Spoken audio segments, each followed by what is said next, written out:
अस्सलाम वालेकुम। इस लेक्चर में हम पढ़ेंगे मोंटेस्क्यू की थ्योरी सेपरेशन ऑफ पावर।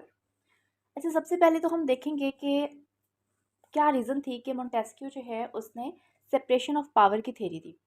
अभी लास्ट जो लेक्चर था मोंटेस्क्यू का, उसमें हमने पढ़ा था कि किस तरह मोंटेस्क्यू ने अपनी किताब द स्पिरिट ऑफ लॉ में हमें बताया कि किस तरह जो है वो पावर डिस्ट्रीब्यूट होनी चाहिए, ठीक है। और उसने डिफरेंट फॉर्म्स ऑफ गवर्नमेंट हमें बताई थी, ठीक है। अब उसमें उसने कहा कि सबसे जो वर्स्ट फॉर्म है ना, वो है डेस्पोटिज्म। डेस्पोटिज्म सबसे बुरी किस्म क्यों है गवर्नमेंट की?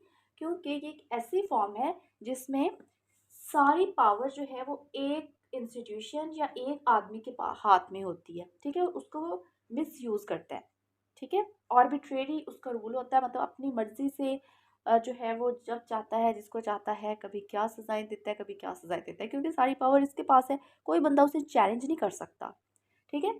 उसने कहा कि देखो, हमने जो भी फॉर्म ऑफ गवर्नमेंट हो उसे बचाना है कि वो डेस्पोटिज्म में चेंज ना हो जाए। तो इसलिए उसने सेपरेशन ऑफ पावर की थ्योरी दी थी, ठीक है। ताकि एक किसी भी इंस्टीट्यूशन के पास या एक आदमी के पास पावर नहीं होगी, और जब एक बंदे के पास पावर नहीं होगी, डेफिनेटली वो उसे मिसयूज नहीं कर सकेगा, ठीक है। इसलिए उसने कहा कि किसी भी गवर्नमेंट में हमने क्या करना है कि पावर को 3 हिस्सों में डिवाइड कर देना है, ठीक है।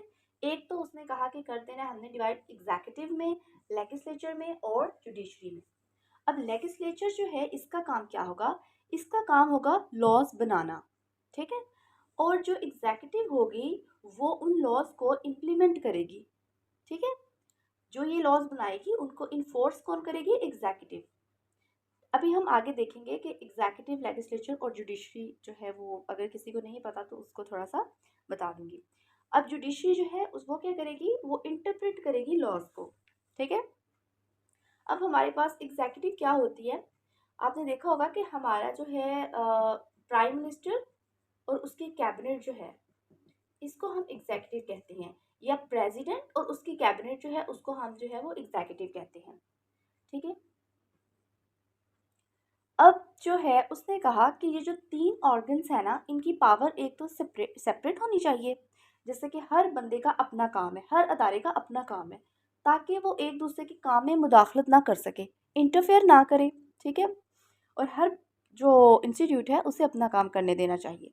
लेकिन उसने कहा कि ऐसा भी हो सकता है कि एक जो अदारा है, ठीक है, एक जो इंस्टीट्यूशन है, वो ऐसा ना हो जाए कि वो इतना ओवरग्रो उसे नहीं करना चाहिए कि वो इतना ज़्यादा पावरफुल बन जाए कि दूसरे दो जो हैं या दूसरे जो इंस्टीट्यूशंस हैं उनकी पावर जो है उसको भी वो थ्रेटन करे, ठीक है। इसलिए उसने कहा कि यहाँ पे एक चेक्स एंड बैलेंस का सिस्टम भी होना चाहिए, जो कि इन जो अदारे हैं उनके ऊपर कोई मतलब रिस्ट्रिक्शंस लगा सकें, उसके ऊपर कंस्ट्रेंट्स वगैरह लगा सकें, ठीक है। अब होता है क्या हमारे पास कि एग्जीक्यूटिव जो है ना उसके पास कुछ ऐसी अथॉरिटीज़ होती हैं जिसकी वजह से वो इन दोनों को कंट्रोल कर सकती है, इनको ऊपर समझ लो इन्हें चेक कर सकती है, ठीक है।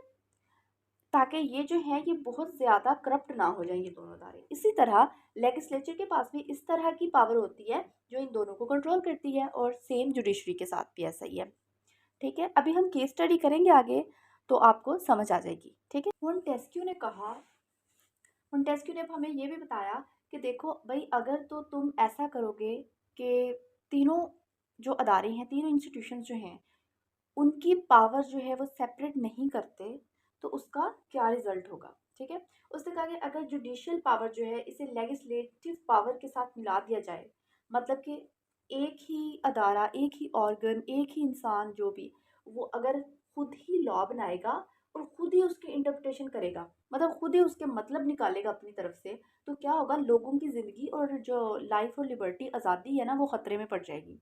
वो एक ऐसे रूल के अंडर आ जाएगी जो कि अनजस्टिफाइड होगा, ठीक है। सेकेंडली उसने कहा कि अगर जुडिशियल पावर को हम एग्जीक्यूटिव पावर के साथ मिला दें, कंबाइन कर दें, तो क्या होगा? ऐसा होगा कि अब रूलर जो है वो क्या करेगा? अब रूलर जो है ना उसके पास ये अथॉरिटी है सारी, उसने लॉज को इम्प्लीमेंट करना था, ठीक है।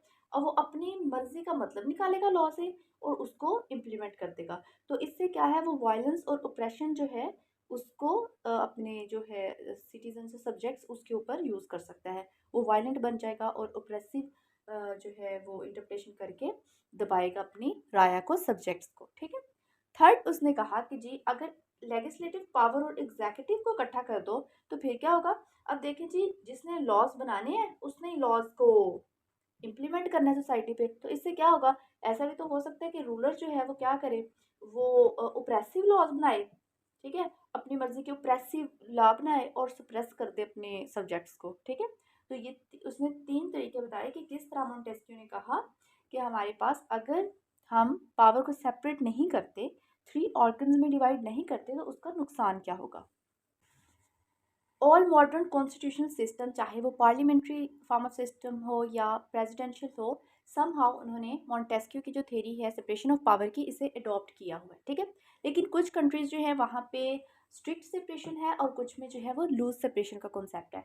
अब स्ट्रिक्ट सेपरेशन से क्या मुराद है, इसमें यह है कि लेजिस्लेटिव, एग्जीक्यूटिव और जुडिशरी, ये तीनों जो हैं इनके काम अलग अलग है, ठीक है।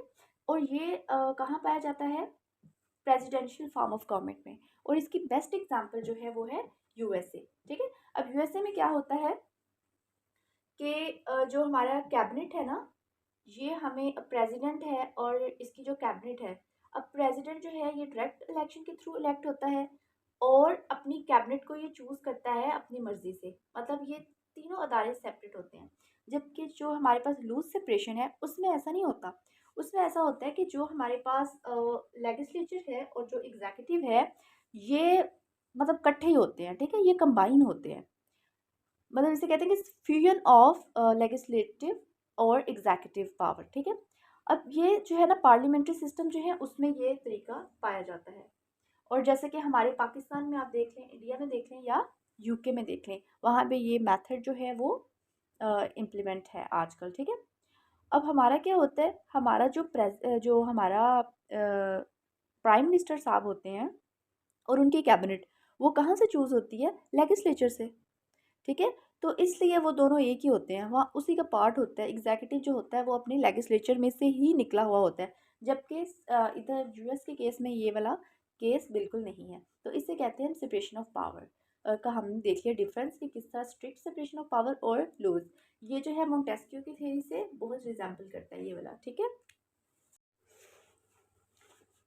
अच्छा, अब जैसा कि मैंने पहले आपको बताया कि जो सेपरेशन ऑफ पावर है, इसमें एक इसका बेसिस जो है वो चेक्स एंड बैलेंस भी है। तो आप इसको एक अलग हेडिंग बना के भी लिख सकते हैं, ठीक है। अब मोंटेस्क्यू ने कहा कि जब तीनों ऑर्गन्स जो हैं वो हर ऑर्गन जो है वो अपनी पावर रखता है, ठीक है। कोई लॉ बनाने की रखता है, कोई इंटरप्रेट करने की रखता है और कोई जो है वो उसे इन्फोर्स करने की रखता है, ठीक है। तो अब इन सारों को, तीनों पावर्स को बैलेंस किस तरह किया जाए, ठीक है। उसने कहा इसको बैलेंस करने के लिए ऐसा करना पड़ेगा कि हर इंस्टीट्यूशन जो है उसके पास ऐसी पावर होनी चाहिए जिसकी वजह से वो दूसरे इंस्टीट्यूशंस जो हैं उनके ऊपर जो है वो नज़र रख सके, उनको चेक कर सके, उनको लिमिट कर सके, ताकि वो मिसयूज़ ना करें अपनी पावर को, ठीक है। तो इसी को कहते हैं चेक्स एंड बैलेंस का सिस्टम। और अमेरिका के फाउंडिंग फादर्स जो हैं वो इससे इतना इम्प्रेस हुए, जिसमें हमारे पास जेम्स मैडिसन और कम्युनल आर्ट जो है वो एक बड़ा मतलब पॉलिटिकल साइंटिस्ट रहा है अमेरिका में, फेमस। तो वो इतने इम्प्रेस हुए, उसके बाद जो है वो चेक्स एंड बैलेंस जो है ये सिस्टम 1787 में अमेरिका के कॉन्स्टिट्यूशन में भी इम्प्लीमेंट कर दिया गया, यूएसए में, ठीक है। अब हम यूएसए को पढ़ते हैं। अब हम देखते हैं यूएसए की केस स्टडी, ठीक है। अब यूएसए में किस तरह पावर डिस्ट्रीब्यूट की हुई है, ठीक है। अब देखिए जो एग्जीक्यूटिव है ना वो लेजिस्लेचर को और जो है जुडिशरी उसे कैसे कंट्रोल करती है। अब एग्जीक्यूटिव का काम क्या है यूएसए में, जैसा कि हर जगह पे होता है, लॉज को इन्फोर्स करना, ठीक है। अब किस तरह वो दूसरे दो जो अदारे हैं उनके ऊपर कैसे अपनी पावर मतलब कि उनको बैलेंस में रखेगी। तो अगर लेजिस्लेचर में कोई भी बिल पास होता है ना, तो एग्जीक्यूटिव के पास, प्रेसिडेंट के पास ये पावर होती है कि वो उस बिल को वीटो कर देता है, ठीक है। वीटो कर देता है तो मतलब वो बिल पास नहीं हो सकता, उसका फिर अलग से प्रोसीजर होता है, ठीक है।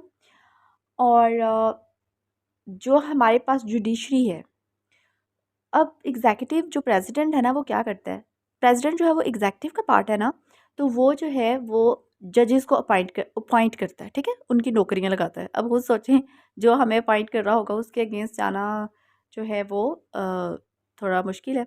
तो इस तरह जो है एग्जैक्टिव को कंट्रोल करता है कौन भला, और एग्जैक्टिव कंट्रोल करती है जुडिशरी को, इस तरह से, ठीक है। अब अगर हम बात करते हैं लेजिस्लेचर की, तो वो किस तरह कंट्रोल करती है। अब देखें जी, जो एग्जैक्टिव में यानी कि प्रेसिडेंट जो भी अपॉइंटमेंट्स करता है ना, चाहे वो जजेस को अपॉइंट करे या किसी और बड़ी जो इम्पोर्टेंट पोजीशंस होती हैं वहाँ पे जो भी बंदे अपॉइंट करता है ना हमारा उनका यूएसए में प्रेसिडेंट, उसको कंफर्म भी कर सकती हैं या रिजेक्ट कर सकती है लेजिस्लेचर। अब यूएसए में जो लेजिस्लेचर है ना, इसमें है क्या, इसे हम कहते हैं कांग्रेस यूएसए में, ठीक है।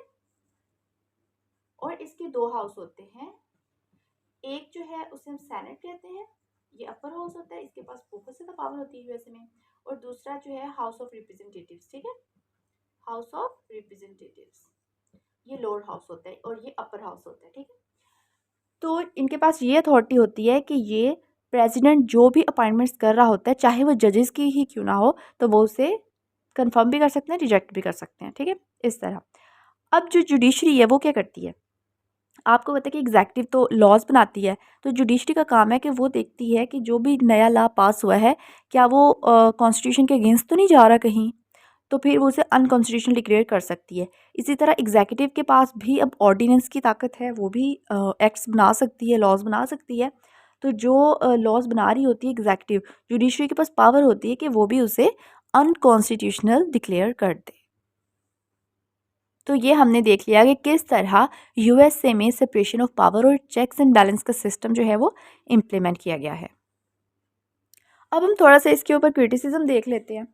अच्छा, ये कहा जाता है कि जी ये एक यूटोपियन को आइडिया है। यूटोपियन आइडिया इस तरह कि वो उसकी प्रैक्टिकल इम्प्लीमेंटेशन नहीं हो सकती क्योंकि वो डिफ़िकल्ट होती है, क्योंकि इम्पॉसिबल सी चीज़ होती है, ठीक है। अब अगर हम देखें रियलिटी में इस तरह नहीं होता। रियलिटी में आपने देखा होगा कि एग्जेक्टिव जो है वो सबसे ज़्यादा स्ट्रॉन्ग होती है। इसकी एग्जांपल आपको पाकिस्तान में मिलेगी। पाकिस्तान में जो मौजूदा गवर्नमेंट होती है जिसमें सबसे मेन कौन होता है भला, हमारा हमारा सॉरी पीएम हमारा जो है प्राइम मिनिस्टर साहब, वो सबसे ज़्यादा पावरफुल होते हैं। अगर हम अमेरिका को देखें तो वहाँ पे प्रेसिडेंट सबसे ज़्यादा पावरफुल होता है। जुडिशरी बेचारी तो जो है वो डिपेंड करती है कि एक तो वो लॉज खुद नहीं बना सकती, दूसरा वो किसके ऊपर डिपेंड कर रही होती है, एग्जीक्यूटिव के ऊपर डिपेंड करती है कि जो वो डिसीजंस लेती है उनको इम्प्लीमेंट किया जा सके, ठीक है। और सेकेंड बात ये है कि मतलब इतनी जो स्ट्रिक्ट आइसोलेशन है तीनों ऑर्गन्स में, ये इसकी वजह से जो है वो बहुत सारी कॉम्प्लिकेशंस भी आ सकती हैं एडमिनिस्ट्रेशन में। मिसाल के तौर पे देखें, अब यूएसए की एग्जांपल हम ले लेते हैं। उसमें क्या होता है कि लेजिस्लेचर जो है वो अलहदा है, एग्जीक्यूटिव अलहदा है। तो होता क्या है, अगर एक बार जो है अपोजिट पार्टी के बंदे दो जगह पे, अपोजिट पार्टीज़ जो हैं वो दो जगह पे आ जाएं, फॉर एग्जांपल एग्जीक्यूटिव जो है वहाँ पे जो है वो रिपब्लिकन्स का होल्ड हो और लेजिस्लेचर में जो है वो डेमोक्रेट्स आ जाएं, तो इससे क्या होगा कि वो आपस में बिल्कुल कोऑपरेट नहीं करते, और ना कोऑपरेशन की वजह से हमारे पास जो है क्या आ जाएगा, डेडलॉक्स आएंगे, मतलब काम उनका रुकेगा कोई, वो तो इस तरह जो है गवर्नमेंट जो है वो इनइफेक्टिव हो जाएगी, ठीक है। इसलिए इन तीनों अदारों को समहाउ कोऑर्डिनेशन में काम करना पड़ता है। तो स्ट्रिक्ट जो सेपरेशन ऑफ पावर है वो कहीं भी नहीं हो सकती, वरना फिर जो है वो इस तरह की इम्प्लीकेशंस जो हैं वो कॉम्प्लिकेशंस वगैरह आ जाती हैं। उसके बाद हम ये देख लेते हैं कि जो मोंटेस्क्यू है वो कहता था जी, जो हमारा सेपरेशन ऑफ पावर का कॉन्सेप्ट है ना, ये पॉलिटिकल लिबर्टी जो है लोगों की, उसके लिए बहुत इंपॉर्टेंट है। लेकिन हमने देखा कि इस तरह नहीं है। पॉलिटिकल लिबर्टी जो है ना, ये डिपेंड करती है इंस्टीट्यूशंस के ऊपर, किसी भी इलाके की कस्टम्स पे, ट्रेडिशंस पे, फिर लोगों के ऊपर करता है कि वो कितने पॉलिटिकली अवेयर हैं, कितने एजुकेटेड हैं, और इस तरह की चीज़ों के ऊपर, ठीक है। साथ ही हमारा ये वाला लेक्चर कंप्लीट हो गया। नेक्स्ट आपने अगर Montesquieu as Aristotle of the 18th century ये क्वेश्चन करना है तो मेरे चैनल को लाजमी सब्सक्राइब करें, और ताकि मैं जो नेक्स्ट लेक्चर्स अपलोड करूं तो आपको नोटिफिकेशन मिल जाए। Thank you. अल्लाह हाफिज़।